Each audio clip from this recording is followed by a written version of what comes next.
Hi hello ಕನ್ನಡದ ಕನ್ನಡತಿ ವರಲಕ್ಷ್ಮಿ. ಆ, ಇತ್ತೀಚೆಗಷ್ಟೇ ಸೋಷಿಯಲ್ ಮೀಡಿಯಾಗಳಲ್ಲಿ ಮಹಾರಾಷ್ಟ್ರಕ್ಕೆ ಒಂದು ನಮ್ಮ ಕರ್ನಾಟಕದ ಗಾಡಿ ಹೋಗಿದೆ.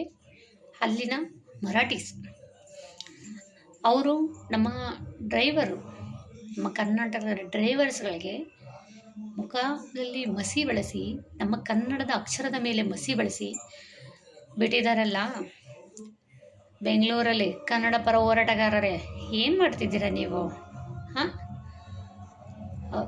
ಮರಾಠಿಯವ್ರನ್ನ ಬಿಟ್ಕೊಂಡಿದ್ದೀರಾ, ತೆಲುಗುವ್ರನ್ನ ಬಿಟ್ಕೊಂಡಿದ್ದೀರಾ, ಹಿಂದಿಯವ್ರನ್ನ ಬಿಟ್ಕೊಂಡಿದ್ದೀರಾ, ತಮಿಳಿಯನ್ಸ್ನ ಬಿಟ್ಕೊಂಡಿದ್ದೀರಾ.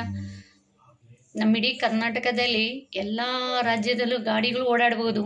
ನಮ್ಮ ಕರ್ನಾಟಕ ಬಸ್ಸು ಬೇರೆ ರಾಜ್ಯದಲ್ಲಿ ಓಡಾಡೋದಿಲ್ಲ. ಯಾಕ್ರೆ ಇದ್ರ ಬಗ್ಗೆ ಧ್ವನಿ ಎತ್ತಿಲ್ಲ ಕನ್ನಡ ಪರ ಹೋರಾಟಗಾರರೇ? ಸೋಷಿಯಲ್ ಮೀಡಿಯಾಗೋಸ್ಕರ ಫೇಮಸ್ ಆಗೋಸ್ಕೋಸ್ಕರ ಹೋರಾಟ ಮಾಡಬೇಡಿ.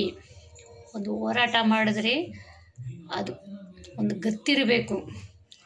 ಕನ್ನಡ ಪರ ಹೋರಾಟ ಅಂದರೆ ಹಾಗಿರಬೇಕು. ಸುಮ್ಮನೆ ಏನೋ ಶೋಕಿಗೋಸ್ಕರ ದಯವಿಟ್ಟು ಮಾಡಬೇಡಿ. ಏನೇ ಮಾಡಿದ್ರು ಅವ್ರಿಗೆ ಹೆಲ್ಪ್ ಆಗೋ ಹಾಗೆ ಮಾಡಿ. ಇದನ್ನು ತುಂಬ ಸೀರಿಯಸ್ಸಾಗಿ ತಗೊಂಡು ಖಂಡಿಸಿ ಅಂತ ಕೇಳ್ಕೊತೀನಿ. ಆ ಡ್ರೈವರ್ಗೆ ಮುಖ ಬೆಳೆಸೋತ್ನಾಗ ಹೆಂಗಸಾಗಿ ನನಗೆ ಎಷ್ಟು ರೋಷ ಇದೆ ಅಂತಂದರೆ, ಬಟ್ ನಾವೇನು ಮಾಡಲಿಕ್ಕಾಗಲ್ಲ. ಗಂಡಸರಾಗಿ ಪರ ಹೋರಾಟ ಮಾಡ್ತಿರಲ್ಲ ಹೇಳು, ಇದರ ಬಗ್ಗೆ ಗಂಭೀರವಾಗಿ ಪರಿಗಣಿಸಿ ಹೋರಾಟ ಮಾಡಿ ಅಂತ ಕೇಳ್ಕೊತೀನಿ. ಮಹಾರಾಷ್ಟ್ರದವರಿಗೆ ಎಚ್ಚರಿಕೆ ಕೊಡಿ, ನಿಮ್ಮ ಜನ ನಮ್ಮಲ್ಲಿ ಊಟ ಮಾಡ್ತಿದ್ದಾರೆ ಅಂತ. ಹೆಚ್ಚಿಗೆ ಮಾತಾಡಿದ್ರೆ ಸರಿ ಇರಲ್ಲ ಅಂತ ಹೇಳಿ. ಕರ್ನಾಟಕವನ್ನು ಎದುರಿಸ್ಕೊಂಡ್ರೆ ಯಾವ ರಾಜ್ಯನೂ ಉಳಿಯಲ್ಲ. ಕೆಂಪೇಗೌಡರು ಕಟ್ಟಿದ ನಾಡಿದು ಅಂಥದ್ದು. ನಮ್ಮ ಕೆಂಪೇಗೌಡರ ನಾಡಿನಲ್ಲಿ ಹುಟ್ಟಿರೋ ನಮ್ಮ ಕನ್ನಡದ ಡ್ರೈವರ್ಗೆ ಮಸಿ ಬೆಳಿತಾರಾ? ಮರಾಠೀಸ್ಗಳೇ, ನೆನ್ಪಿಟ್ಕೊಳ್ಳಿ, ನೀವು ದುಡಿಮೆ ನಾವು ದುಡಿಮೆ.